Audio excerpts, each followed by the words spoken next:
नमस्कार दोस्तों, राधे राधे, जय श्री कृष्णा। आप सभी का स्वागत है मेरे YouTube चैनल कृष्णा की करुणा पर। दोस्तों, आज कार्तिक कृष्ण पक्ष की रमा एकादशी है और कार्तिक मास में सभी एकादशियों का बहुत ही महत्व है। सभी बंधु को कार्तिक मास की एकादशी की कथा को सुनने चाहिए, जिससे उनके जीवन में सुख समृद्धि और सौभाग्य बना रहे। तो दोस्तों, आज मैं रमा एकादशी की कथा को कहने जा रही हूँ। आप सभी बंधु इस रमा एकादशी की कथा को जरूर सुने। तो चलिए दोस्तों, रमा एकादशी की कथा को मैं शुरू करती हूँ। कार्तिक कृष्ण पक्ष रमा एकादशी। भाव विहल होते हुए अर्जुन ने कहा, हे श्री कृष्ण, अब आप मुझे कार्तिक माह के कृष्ण पक्ष की एकादशी की कथा सुनाइए। इस एकादशी का क्या नाम है तथा इसमें किस देवता का पूजन किया जाता है? इस एकादशी का व्रत करने से किस फल की प्राप्ति होती है? कृपा करके यह सब विधान पूर्वक कहिए। भगवान श्री कृष्ण ने कहा, हे अर्जुन, कार्तिक माह के कृष्ण पक्ष की एकादशी का नाम रमा है। इसका व्रत करने से सभी पापों का शमन हो जाता है। इसकी कथा इस प्रकार है, ध्यान पूर्वक श्रवण करो। पौराणिक काल में मुचकंद नाम का राजा राज करता था। इंद्र, वरुण, कुबेर, विभीषण आदि उसके मित्र थे। वह बड़ा सत्यवादी तथा विष्णु भक्त था। उसका राज बिल्कुल निष्कंठ था। उसकी चंद्र भागा नाम की एक कन्या थी। उसका विवाह उसने राजा चंद्रसेन के पुत्र सोमन से कर दिया। वह राजा एकादशी का व्रत बड़े ही नियम से करता था और उसके राज्य में सभी कठोरता से इस नियम का पालन करते थे। एक बार की बात है कि सोमन अपनी ससुराल आया हुआ था। वह कार्तिक का महीना था। उसी मास में महापुण्यदायिनी रमा एकादशी आ गई। इस दिन सभी व्रत रखते थे। चंद्रभागा ने सोचा कि मेरे पति तो बड़े कमजोर हृदय के हैं, वे एकादशी का व्रत कैसे करेंगे, जबकि पिता के यहाँ तो सभी को व्रत करने की आज्ञा है। मेरा पति राजाज्ञा मानेगा तो बहुत कष्ट पाएगा। चंद्रभागा को जिस बात का डर था वही हुआ। राजा ने आदेश जारी किया कि इस समय उनका दामाद राज्य में पधारा हुआ है, अतः सारी प्रजा विधान पूर्वक एकादशी का व्रत करे। जब दशमी आई तब राज्य में ढिंढोरा पिटवा कर उसे सुनकर सोमन अपनी पत्नी के पास गया और बोला, हे प्रिय, तुम मुझे कुछ उपाय बताओ, क्योंकि मैं उपवास नहीं कर सकता। यदि मैं उपवास करूंगा तो अवश्य ही मर जाऊंगा।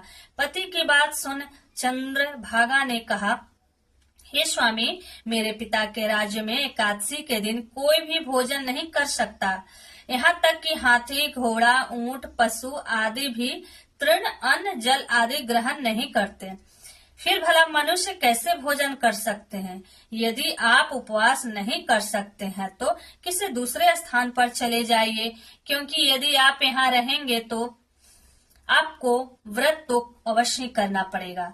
पत्नी की बात सुन शोभन ने कहा, हे प्रिय, तुम्हारी राय उचित है, परंतु मैं व्रत करने के डर से किसी दूसरे स्थान पर नहीं जाऊंगा। अब मैं व्रत अवश्य करूंगा, परिणाम चाहे कुछ भी क्यों न हो। भाग्य में लिखे को कौन टाल सकता है। सभी के साथ सोमन ने भी एकादशी का व्रत किया और भूख और प्यास से अत्यंत व्याकुल होने लगा। सूर्य नारायण भी अस्त हो गए और जागरण के लिए रात्रि भी आ गई। वह रात शोभन को असहनीय दुख देने वाली थी। दूसरे दिन सूर्योदय होने से पूर्व ही भूख प्यास के कारण शोभन के प्राण पखेरु उड़ गए। राजा ने शोभन के मृत शरीर को जल प्रवाह करा दिया और अपनी पुत्री को आज्ञा दी कि वह सती न हो और भगवान विष्णु की कृपा पर भरोसा रखे। चंद्रभागा अपने पिता की आज्ञा अनुसार सती नहीं हुई। वह अपने पिता के घर रहकर एकादशी के व्रत करने लगी। उधर रमा एकादशी के प्रभाव से शोभन को जल से निकाल लिया गया और भगवान विष्णु की कृपा से उसे मंदराचल पर्वत पर धन्य धान्य से परिपूर्ण तथा शत्रु रहित देवपुर नाम का एक उत्तम नगर प्राप्त हुआ। उसे वहां का राजा बना दिया गया। उसके महल में रत्न तथा स्वर्ण के खंभे लगे हुए थे। राजा शोभन स्वर्ण तथा मणियों के सिंहासन पर सुंदर वस्त्र तथा आभूषण धारण किए बैठा था। गंधर्व तथा अप्सराएं नृत्य कर रही उसकी स्तुति कर रहे थे। उस समय राजा शोभन मानो दूसरा इंद्र प्रतीत हो रहा था। उन्हीं दिनों मुचकुंद नगर में रहने वाला सोम शर्मा नाम का एक ब्राह्मण तीर्थ यात्रा के लिए निकला हुआ था। घूमते घूमते वह शोभन के राज्य में जा पहुंचा। उसको देखा। वह ब्राह्मण उसको राजा का जमाई जानकर उसके निकट गया। राजा शोभन ब्राह्मण को देख आसन से उठ खड़ा हुआ और अपने ससुर तथा स्त्री चंद्रभागा की कुशल क्षेम पूछने लगा।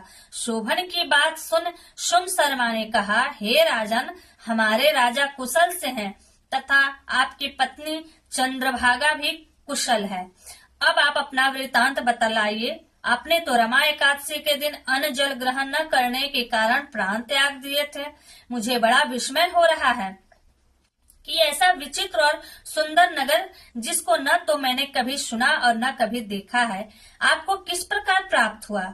इस पर शोभा ने कहा, हे देव, यह सब कार्तिक माह के कृष्ण पक्ष की रमा एकादशी के व्रत का फल है। इसी से मुझे यह अनुपम नगर प्राप्त हुआ है, किंतु यह अस्थिर है। शोभन की बात सुन ब्राह्मण बोला, हे राजन, यह अस्थिर क्यों है और स्थिर किस प्रकार हो सकता है, सो आप मुझे समझाइए। यदि इसके स्थिर करने के लिए मैं कुछ कर सका तो वह उपाय मैं अवश्य करूंगा। राजा शोभन ने कहा, हे ब्राह्मण देव, मैंने यह व्रत विवश होकर तथा श्रद्धा रहित किया था। उसके प्रभाव से मुझे यह अस्थिर नगर प्राप्त हुआ। परंतु यदि तुम इस वृत्तांत को राजा मुचुकुंद की पुत्री चंद्रभागा से कहोगे तो वह इसको स्थिर बना सकती है। राजा शोभन की बात सुन ब्राह्मण अपने नगर को लौट आया और उसने चंद्रभागा से सारा वृतांत कह सुनाया। इस पर राजकन्या चंद्रभागा बोली, हे ब्राह्मण देव, आप क्या वह सब दृश्य प्रत्यक्ष देख कर आए हैं या अपना स्वप्न कह रहे हैं। चंद्रभागा की बात सुन ब्राह्मण बोला, हे राजकन्या, मैंने तेरे पति शोभन तथा उसके नगर को प्रत्यक्ष देखा है, किंतु वह नगर अस्थिर है। तू कोई ऐसा उपाय कर जिससे कि वह स्थिर हो जाए। ब्राह्मण की बात सुन चंद्रभागा बोली, हे ब्राह्मण देव, आप मुझे उस नगर में ले चलिए। मैं अपने पति को देखना चाहती हूँ। मैं अपने व्रत के प्रभाव से उस नगर को स्थिर बना दूंगी। चंद्रभागा के वचनों को सुनकर वह ब्राह्मण उसे मंदराचल पर्वत के पास वामदेव के आश्रम में ले गया। वामदेव ने उसकी कथा को सुनकर चंद्रभागा का मंत्रों से अभिषेक किया। चंद्रभागा मंत्रों तथा व्रत के प्रभाव से दिव्य देह धारण करके पति के पास चली गई। शोभन ने अपनी पत्नी चंद्रभागा को देखकर उसे प्रसन्नता पूर्वक आसन पर अपने पास बैठा लिया। चंद्रभागा ने कहा, हे स्वामी, अब आप मेरे पुण्य को सुनिए। जब मैं अपने पिता के घर में 8 वर्ष की थी, तब से ही मैं सविधि एकादशी का व्रत कर रही हूँ। उन्हीं व्रतों के प्रभाव से आपका यह नगर स्थिर हो जाएगा और सभी कर्मों से परिपूर्ण होकर प्रलय के अंत तक स्थिर रहेगा। चंद्रभागा दिव्य स्वरूप धारण करके तथा दिव्य वस्त्रालंकारों से सजकर अपने पति के साथ सुखपूर्वक रहने लगी। हे अर्जुन, यह मैंने रमा एकादशी का महात्म कहा है। जो मनुष्य रमा एकादशी के व्रत को करते हैं उनके सभी पाप नष्ट हो जाते हैं। जो मनुष्य रमा एकादशी का महात्म सुनते हैं वह अंत समय में विष्णु लोक को जाते हैं। कथा का सार है, भगवान श्री हरि बड़े दयालु और क्षमावान है। श्रद्धा पूर्वक या विवश होकर भी यदि कोई उनका पूजन या एकादशी व्रत करता है तो वह उसे भी उत्तम फल प्रदान करते हैं। परंतु मनुष्य को चाहिए कि वह भगवान का पूजन पूरी श्रद्धा से करे। शोभन अपनी पत्नी द्वारा श्रद्धा पूर्वक किए गए एकादशी व्रतों के कारण अपने राज्य को स्थिर कर सका। ऐसी सुकर्मा पत्नी भगवान श्री हरि की कृपा से ही प्राप्त हो सकती है। जय बोलो श्री हरि की जय। तो दोस्तों, ये थी कार्तिक मास के कृष्ण पक्ष की रमा एकादशी।